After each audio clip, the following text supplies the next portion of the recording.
welcome you all to my channel and in my today's video. What we are going to do today we are going to do exercise 2.3 from class 9th standard NCERT book. और आज मैं इस पूरे exercise को ख़त्म कर देने वाला हूँ. Will complete this full exercise in one class only. तो आइए हम लोग बिना समय को गवाए और बिना फालतू का बात किए हुए डायरेक्ट मुद्दा पर आते हैं. और मुद्दा ये है कि आज हमें एक्सरसाइज 2.3 समझना है. तो वीडियो को शुरू करते हैं. हम लोग वीडियो को स्टार्ट करें और हम लोग जो एक्सरसाइज में सवाल दिया हुआ है उसे बनाएं. इससे पहले you all need to understand that what is a remainder theorem which is given in the exercise. तो आइए मैं आपको बता दूं कि रिमाइंडर थ्योरम क्या है. इसके लिए एक ऐसा कोई पॉलिनोमियल जिसका डिग्री या तो 1 हो या फिर 1 से ज़्यादा हो. A polynomial px with degree greater than or equal to 1 when divided by another polynomial से x माइनस ए. एग्जाम्पल ले लिए कि अगर मान लीजिए हम लोग कोई ऐसा पॉलिनोमियल px जिसका डिग्री या तो 1 हो या फिर 1 से ज़्यादा हो, उसको अगर x माइनस ए से डिवाइड करेंगे, in that case the remainder will be pa अगर हम लोग निकाल दें तो फिर उस डिवीजन का जो रिमाइंडर होगा वो हमें डायरेक्टली पता चल जाएगा विदाउट द एक्चुअल डिवीजन. और ऐसा इसलिए होता है, एक्चुअली इसमें करना क्या है, हमें जिस भी से हम लोग डिवाइड करें दैट इक्वल टू हम लोग करने वाले हैं 0 और इस तरह से x का वैल्यू आ गया a. In this case the second polynomial या यूं कह लीजिए कि डिवाइजर जो है वो x माइनस ए है. इसीलिए directly we can say that the remainder is pa. But in the cases where the divisor मतलब जिससे हम लोग डिवाइड कर रहे हैं पॉलिनोमियल को, वो अगर इस फॉर्मेट में नहीं हो तो we will find the value of x. और x का जो भी वैल्यू आए, दैट मीन्स जो उसमें वेरिएबल हो, x की जगह y हो तो y का निकालेंगे, वही रिमाइंडर हो जाएगा. मतलब x को या y को अगर हम लोग उसके वैल्यू से रिप्लेस कर दें और वो वैल्यू निकलेगा इस मेथड से, इस तरीका से. So this will be more clear. आइए जब हम लोग सवाल बनाएंगे तो ये कॉन्सेप्ट जो है वो आपका बहुत ही अच्छी तरह से क्लियर हो जाएगा. बने रहिए मेरे वीडियो के साथ और देखिए इसे अंत तक. I can give you guarantee कि अगर आप इसे अच्छी तरह से देखते हैं, समझते हैं, प्रैक्टिस करते हैं, बनाते हैं तो surely 110% your concept about this exercise will be clear and you won't have any doubt regarding the sums or regarding the remainder theorem. So let's do the sums. So in question number 1, the questions I have written here. So first I am going to explain you first question of this number where the question is find the remainder. Find the remainder. अच्छा, remainder के बारे में तो I think you don't have any doubt. Remainder क्या होता है? अगर 8 को हम लोग 3 से डिवाइड करेंगे तो रिमाइंडर क्या होगा? 2 होगा. और अगर 8 को हम लोग 2 से डिवाइड करेंगे तो रिमाइंडर क्या होगा? 0 होगा. लेकिन अलजेब्रा में जो हम लोग रिमाइंडर निकालते हैं वो एक्चुअल जो डिवीजन का प्रोसेस है, लॉन्ग डिवीजन, उससे हम लोग रिमाइंडर निकालते हैं. लेकिन 9th स्टैंडर्ड में जो ये थ्योरम दिया हुआ है, इस थ्योरम के हेल्प से we can find the remainder directly without the actual division. तो आइए हम लोग समझते हैं where the question is px equal to x³ plus 3x square plus 3x plus 1. This is the actual polynomial जिसको हम लोग डिविडेंड भी बोल सकते हैं. और ये जो है वो हमारा डिवाइजर है, सेकेंड पॉलिनोमियल, जिससे हम लोग इसको डिवाइड करेंगे और रिमाइंडर क्या आएगा. तो जो हमारा थ्योरम था, अगर x माइनस ए से डिवाइड करेंगे तो pa जो है वो रिमाइंडर होगा. तो यहाँ पर देखिए उसी फॉर्मेट में है x प्लस 1. x प्लस 1 यानी कि जो प्लस 1 है ये माइनस 1 बन जाएगा. और ये माइनस 1 क्यों बन जाएगा? अगर हम लोग यहाँ पर x plus 1 is equal to 0 करें तो यहाँ से हमें जो x का वैल्यू मिल रहा है वो -1 मिल रहा है. दैट मीन्स अगर हम लोग p -1 निकाल लें तो वही रिमाइंडर होगा. तो आइए हम लोग यहाँ पर p -1 को कैलकुलेट कर लेते हैं, जो कि होगा -1 होल क्यूब. यहाँ पर हम लोग रिप्लेस करेंगे x को -1 से. 3 into -1 square plus 3 into -1 and +1। तो सबसे पहले हमने क्या किया, इसमें x को -1 से रिप्लेस कर दिया। अब इसको थोड़ा सिंप्लीफाई करेंगे। -1 का क्यूब -1 होगा, -1 का स्क्वायर 1 होता है, and when 1 will be multiplied by 3 this will be 3 only. 3 into -1 जो है वो -3 होगा, और फिर ये +1 होगा। अब यहाँ पर -1 और +3 जो है वो +2 होता है, +2 और -3 -1 होगा, और -1 एंड +1 जो है वो 0 होगा। दैट मीन्स इसका जो रिमाइंडर हो गया वो 0 हो गया। Therefore we can write here remainder is equal to, remainder को हम लोग RX भी बोल सकते हैं, इज इक्वल टू 0। जो रिमाइंडर है वो क्या है, यहाँ पर 0 है, राइट। आइए हम लोग सेकंड नंबर को समझते हैं, where the second polynomial is x-2। Therefore अगर हम लोग P2 निकाल लें तो फिर ये रिमाइंडर निकल जाएगा, but the thing is in the book it is not 2, यहाँ पर जो है वो 1/2 दिया हुआ है। That means now the remainder will be P1/2, P1/2। So therefore remainder is in this case will be P of -1/2, not P of -1/2, P of +1/2। क्योंकि अगर हम लोग x-2 is equal to x-1/2 equal to 0 करें, so in this case we are getting x is equal to 1/2, 1/2।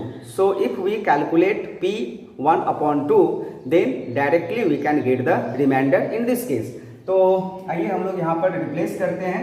तो remainder जो है वो यहाँ पर हो जाएगा 1/2 whole cube +3 into 1/2 whole square and +3 into 1/2 and +1।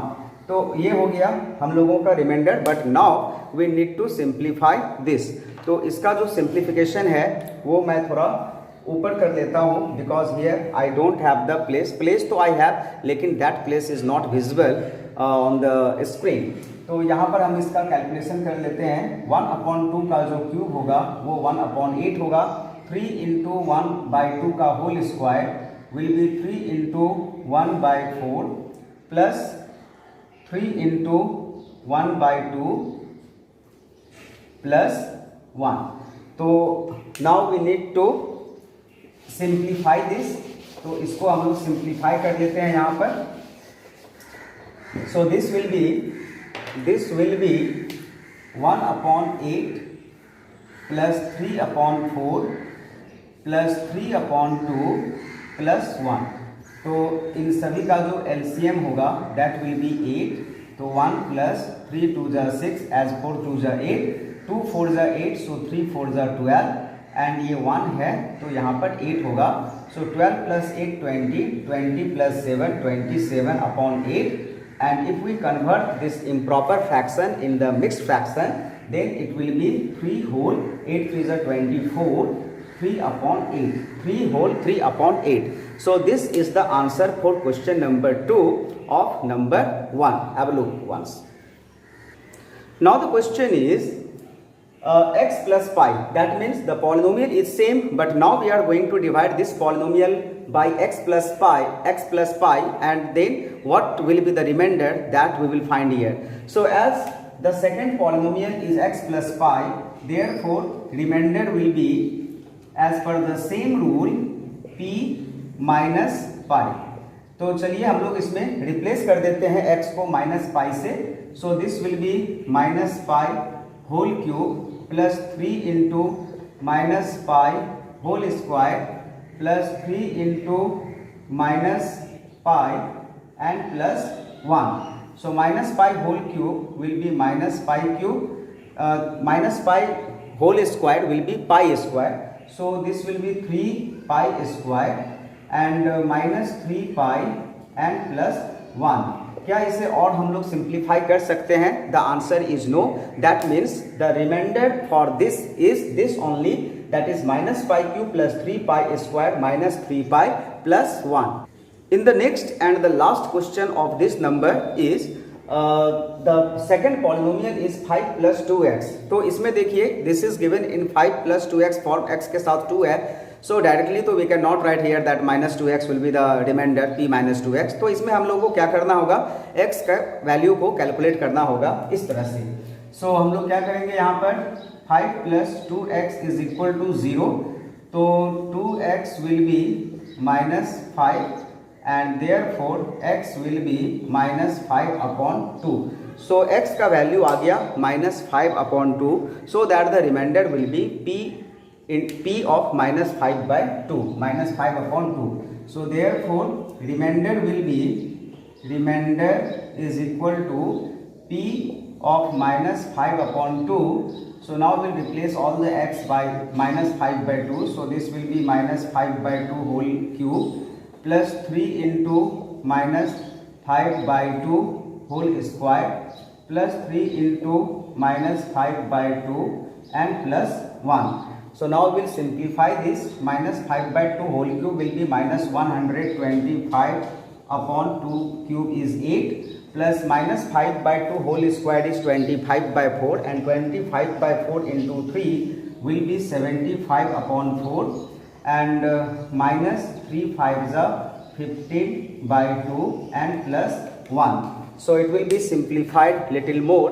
तो यहाँ पर मैं इसको करता हूँ, the LCM of all the denominators will be 8, so it is not visible, let me adjust the camera। so now the camera is adjusted and this portion is visible to you now।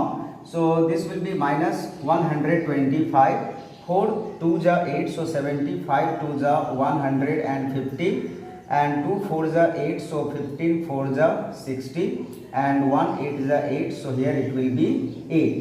so now we will simplify this all, -125 and plus 150 will give us plus 25 and -60, so 60 में से हम लोग 25 को अगर minus करें, 10 - 5 is 5 and 5 - 2 is 3, so -35 और -35 plus 8 will be -27 divided by 8, so this is the remainder for this sum।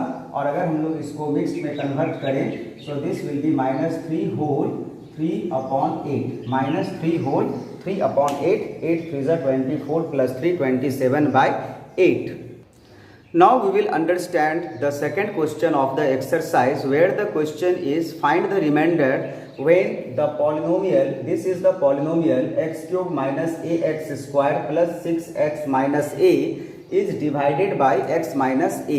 so as per the remainder theorem which I have explained you, the remainder will be pa, as it is minus a, so it will become plus a। और ऐसे भी हम लोग समझ सकते हैं कि if x minus a equal to 0 then x equal to a, so therefore remainder will be pa। so if we calculate pa, that means we have to replace all the x with a, so this will be a³ minus a into a square। ये जो a है वो ये है जो question में है, और ये जो a है वो x का वैल्यू है, plus 6 into a minus a, so this will be a³ a into a square is a³ plus 6a minus a। now a³ and minus a³ will be cancelled, a³ and minus a³ will be cancelled, इसको हम लोग cancel कर सकते हैं, and 6a minus a is 5a। so in this way the remainder for this has come 5a and 5a is the answer। the next and the last question of the exercise is check whether this is a factor of this or not, check whether this is a factor of this or not। children, if I ask you check whether 2 is a factor of 8 or not, how we will check? what is the rule? we will divide 8 by 8 by 2, and in that process if we get the remainder 0 we can say that 2 is a factor of 8, और अगर reminder 0 नहीं आया then we will say that 2 is not a factor of 8। I am giving you the example। अगर यहाँ पर कोई भी ऐसा नंबर से हम लोग डिवाइड करें, सपोज 3 से, अगर हम 8 को अगर 3 से डिवाइड करें, so in that case the remainder won't come 0 and we will say that 3 is not a factor of 8। so what is the conclusion? we will find the remainder and if it comes 0 we can say that the given polynomial is a factor of the given polynomial, that means the second is the factor of, जो भी question में पूछा जाए, और अगर reminder zero नहीं आया then we will say that it is not a factor. So what we will do, this is totally based on the remainder theorem only. We will find the remainder in this case, and to find the remainder we have to find the value of x here. So the value of x will be -7/3. तो इस तरह से हम लोग x के value को calculate करेंगे, और अगर हम लोग x को -7/3 से रिप्लेस कर दे then we will get the remainder. तो रिमाइंडर जो है वो p -7/3 होगा. So we will calculate now p -7/3. तो px जो है वो हमारा ये पॉलिनोमियल है. So we will replace x by -7/3. So this will be -7/3 whole cube plus 7 into -7/3. So 3 into 7 का जो क्यूब होता है वो 343 होता है. सो this will B -343 divided by 27 plus not plus, this will B plus into minus minus 7 7 जा 49 divided by 3. तो यहाँ पर जो है वी कैन कट 3 and 27, 3 9 जा 27 होगा. So this will be -343 divided by 9 minus 49. This will be also minus only 49/3. So now we will simplify this. But the thing is, which I can see here, both are the negative number. So if both are the negative number, तो इसका value जो भी आए वो जो है वो zero के इक्वल तो कभी नहीं आएगा, क्योंकि दोनों नेगेटिव है. आप इसको कैलकुलेट कर लीजिए. तो ये दिस वॉन्ट कम जीरो. तो अगर ये जीरो नहीं आया, so since the remainder is not zero, we can write since the remainder is not equal to zero, therefore 7 + 3x is not a factor of 3x³ plus 7x. तो reminder हम लोगों ने निकाला और रिमाइंडर जीरो नहीं आया. तो इसलिए ये जो पॉलिनोमियल है 7 + 3x, it is not a factor of this. अगर ये जीरो आता देन ओनली हम लोग कह सकते थे कि ये जो है वो इसका फैक्टर है. But in this case remainder zero नहीं आया. ये मैंने कैलकुलेशन करके नहीं दिखाया है, आप इसको कैलकुलेट करके दिखाइएगा. But this we understand that कि both are the negative number. जब दो नेगेटिव नंबर को हम लोग सिंप्लीफाई करेंगे तो this will not come zero. तो ये जीरो नहीं आएगा, दैट इज 100%. तो जीरो नहीं आया, that's why it is not a factor of this. And with this we have completed this exercise. Hope आज का जो टॉपिक था वो आप लोगों को अच्छी तरह से समझ में आ गया होगा, अच्छी तरह से समझ में आ गया. So what we all are supposed to do, that already you know every day, and in this video I don't want to repeat to that. Subscribe my channel, share the video and comment in the video. So that's all for today's class. Next class में we'll do the next exercise. Thank you everyone for watching the video. Bye bye.